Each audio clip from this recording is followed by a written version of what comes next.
एक समय था जब महिलाओं को काफी परेशानियों का सामना करना पड़ता था। उस समय के दौरान महिलाओं पर तरह तरह के आरोप लगाए गए। सबसे बड़ा आरोप काला जादू का था। जिस पर यह आरोप लगाया गया था उसे केवल मौत की सजा दी गई थी। फिर हमें साल 1235 दिखाया जाता है। विलास शहर का एक दृश्य जिसमें 3 महिलाओं पर काले जादू का आरोप लगाया गया था। चर्च ने उन्हें दोषी पाया और उन्हें मौत की सजा सुनाई। पिता उन्हें फांसी देने से पहले उनसे कहते हैं कि यदि इन तीनों में से कोई भी अपना पाप स्वीकार कर लेगा तो उसे क्षमा कर दिया जाएगा। यह सुनते ही एक महिला ने अपना गुनाह कबूल कर लिया। वह कहती हैं कि मैंने काला जादू करने की कोशिश की और शैतान की पूजा की। दूसरी महिला वास्तव में निर्दोष थी। वह कहती है कि मैंने कोई काला जादू नहीं किया। वह कहती हैं कि मैं इसके असर को खत्म करने के लिए दवा बनाती हूँ।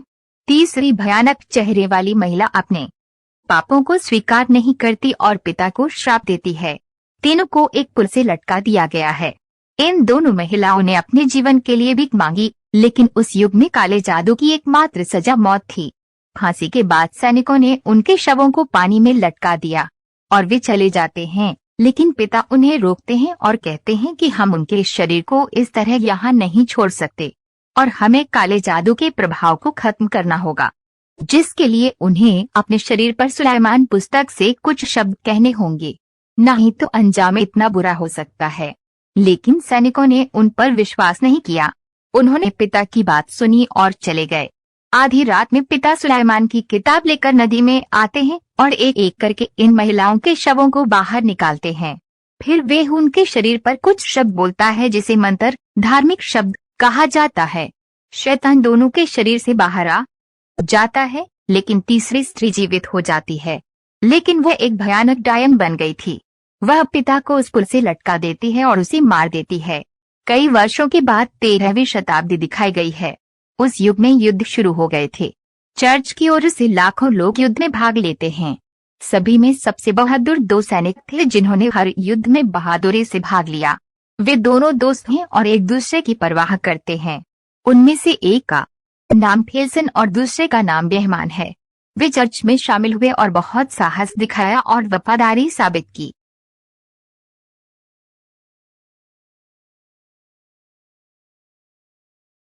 फिर उन्होंने वर्ष 1544 में यहाँ आक्रमण किया। उनका उनसे युद्ध हुआ और उन्होंने बड़ी संख्या में लोगों को मार डाला। लेकिन जल्द ही उन्हें युद्ध में पता चला कि उनके खिलाफ लड़ने वाले कोई सैनिक नहीं बल्कि महिलाएं और बच्चे थे।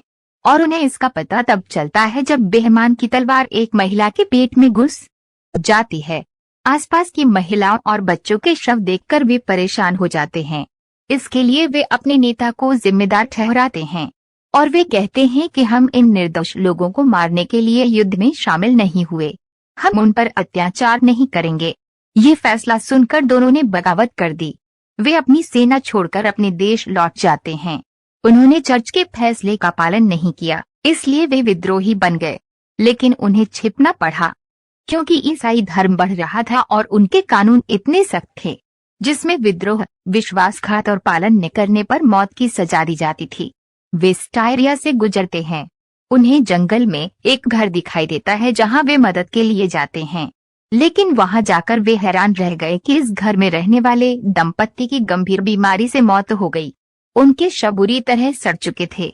स्टायरिया का माहौल उन्हें बहुत अजीब लगा क्योंकि वहां के लोग काफी निराश नजर आ रहे हैं।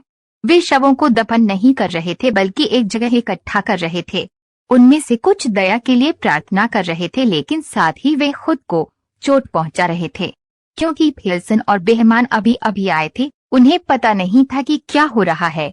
तभी एक सिपाही उन्हें बताता है कि यहाँ एक खतरनाक बीमारी फैल गई है जिसमें लोगों का शरीर सड़ने लगता है। ये बीमारी पिछले 3 साल से बढ़ रही है। उनका कहना है कि मेरे पूरे परिवार की इस बीमारी से मौत हो गई है। वे यहाँ अपनी मदद के लिए कुछ इकट्ठा करने आए थे, लेकिन उसकी तलवार एक सैनिक की नजर में आ जाती है और वे उसे पहचान लेते हैं। जैसे ही वे उस जगह को छोड़ने वाले होते हैं, उनके सैनिक उन्हें पकड़ लेते हैं। वे उन्हें राजा के सामने पेश करते हैं।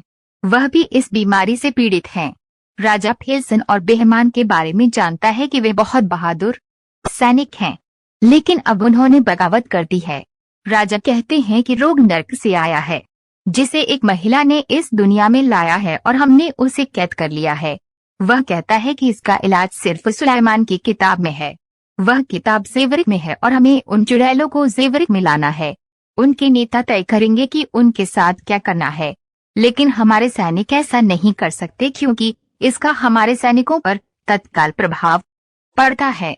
वह उसे प्रस्ताव देता है कि यदि आप ऐसा करते हैं तो चर्च आपके सभी पापों को क्षमा कर देगा। लेकिन बेहमान ने ऐसा करने से मना कर दिया क्योंकि उसे अभी भी आखिरी लड़ाई का पछतावा था। उनका इनकार राजा को क्रोधित करता है और वे उन दोनों को कारागार में डाल देता है। लेकिन इस जेल में वो डायन भी है। लड़की डायन की तरह नहीं लग रही थी, लेकिन बेहमान को उस पर तरस आता है जब वे अपनी चोटों और रोने के कारण आधी रात को कांप रही थी। लेकिन वो उसके लिए खेद महसूस करता है और राजा को हाँ कहता है कि वे उन्हें जेवरिक ले जाएंगे और यहाँ से जेवरिक पहुँचने में 6 या 7 दिन लगेंगे। पिता और एक सैनिक उनके साथ जाने के लिए उनके साथ जाते हैं। उन्हें जगह के बारे में कोई जानकारी नहीं है, बस एक नक्शा है। बेहमान मानचित्र पर निर्भर नहीं है। उसे किसी ऐसे व्यक्ति की सहायता की आवश्यकता है जो पहले वहां रहा हो। एक व्यापारी उसकी मांग पूरी करने में उसकी मदद करता है। वह 9 साल पहले वहां गया था। वह पूरा रास्ता जानता था। उनमें से 5 हैं और वे डायन को पिंजरे में बंद कर रहे हैं।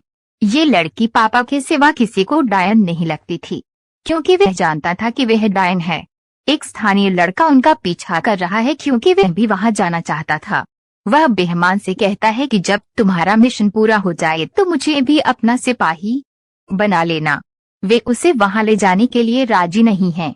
फिर फेल्सन उसकी तलवारबाजी का परीक्षण करता है, जिसमें वह एक विशेषज्ञ है। ये देख बेहमान उसे अपने साथ ले जाने के लिए तैयार हो जाता है। रात हो गई है और वे बारी बारी से चुड़ैल की रखवाली करते हैं। पहला गार्डिंग टर्न एक खट का है। फिर वह पिता को अपनी मृत बेटी की कहानी सुनाता है। डायन ये सब सुन लेती है और उसे अपनी ही बेटी लगती है।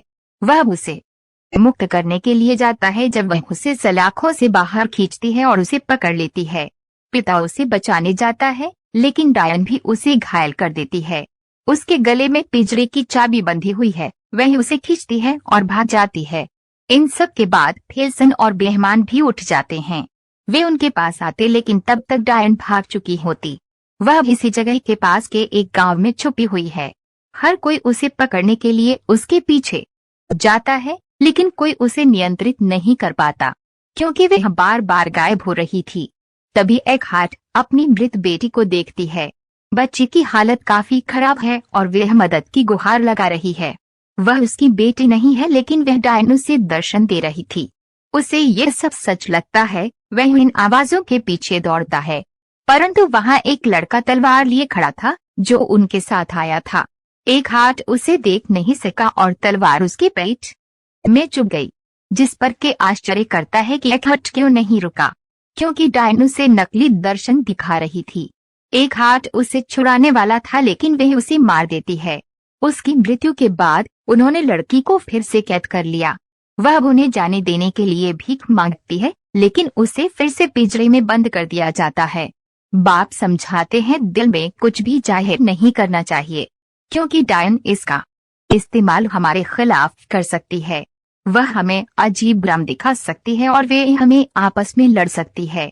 यात्रा के दौरान दोनों पहाड़ों के बीच एक गहरी खाई आती है। इसे पार करने के रास्ते में रस्सियों से बना एक बहुत पुराना पुल था, लेकिन ये बहुत कमजोर था। उनके पास घोड़े की पीठ पर भारी छड़ों से बना पिंजरा है, जिसमें वह डायन कैद थीं। लेकिन सामान के साथ इस जगह को पार करना बहुत मुश्किल था। वे एक एक करके पुल पार करते हैं और अंत में गाड़ी ले जाते हैं। उन्हें यह सब करने में दिक्कत होती है और फिर ये पुल भी टूट जाता है। फिर वे एक गहरे जंगल में प्रवेश करते हैं। उस जंगल को सबसे खतरनाक जंगल माना जाता था। वहां जो भी आया वह बच नहीं सका। बहुत कोहरा था।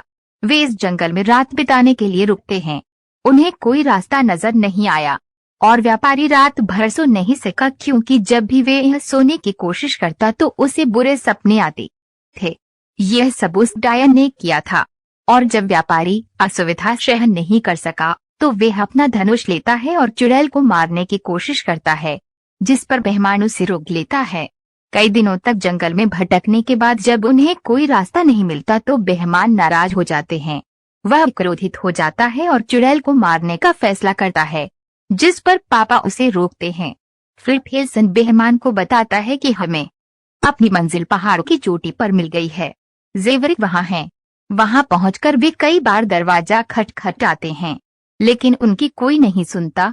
काफी इंतजार के बाद जब कोई दरवाजा नहीं खुलता तो काय दीवार को पार करके अंदर से दरवाजा खुलता है।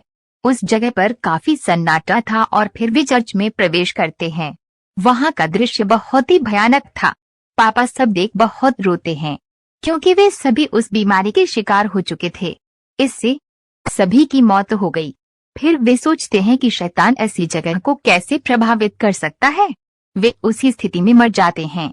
वे किताब लिख रहे थे, तब पिता ने खुलासा किया कि वे सुलाइमान की पुस्तक की एक प्रति बना रहे थे। उनके पास मूल पुस्तक ही है। इसके प्रभाव को खत्म करने के लिए इसमें कई धार्मिक या जादुई शब्द थे। इन लोगों को यहाँ आने की काफी उम्मीदें हैं, जिस पर बेहमान कहते हैं कि ये हमारी आखिरी उम्मीद है। कहते हैं कि वे लोग मर गए, कितने बदकिस्मत थे, लेकिन केवल आप ही हमें इस स्थिति से मुक्त कर सकते हैं। तब पुजारी इस पुस्तक को खोलता है और धार्मिक शब्दों को पढ़ना शुरू करता है, लेकिन इससे उस डायन पर कोई असर नहीं पड़ता। चुड़ैल की आवाज पुरुषों के समान हो जाती है। वह बेईमान की हर बुरी आदत को उजागर करती है। उस डायन में एक राक्षसी आत्मा निवास कर रही है। यहाँ सारे राज खुलते हैं। पिता तुरंत समझ जाते हैं कि वह डायन नहीं है, लेकिन एक राक्षसी आत्मा ने उसे नियंत्रित किया है जो नरक से आई है। उसने वह बीमारी फैला दी है और अब वह नरक से निकलकर इस दुनिया में आना चाहता है। पिता की भविष्यवाणी सही थी। वह जादुई शब्द जोर जोर से बोलने लगता है, जिसका असर तुरंत शैतान पर पड़ने लगता है, और तब उसका असली दुष्ट रूप सभी के सामने प्रकट हो जाता है, जो भयानक है।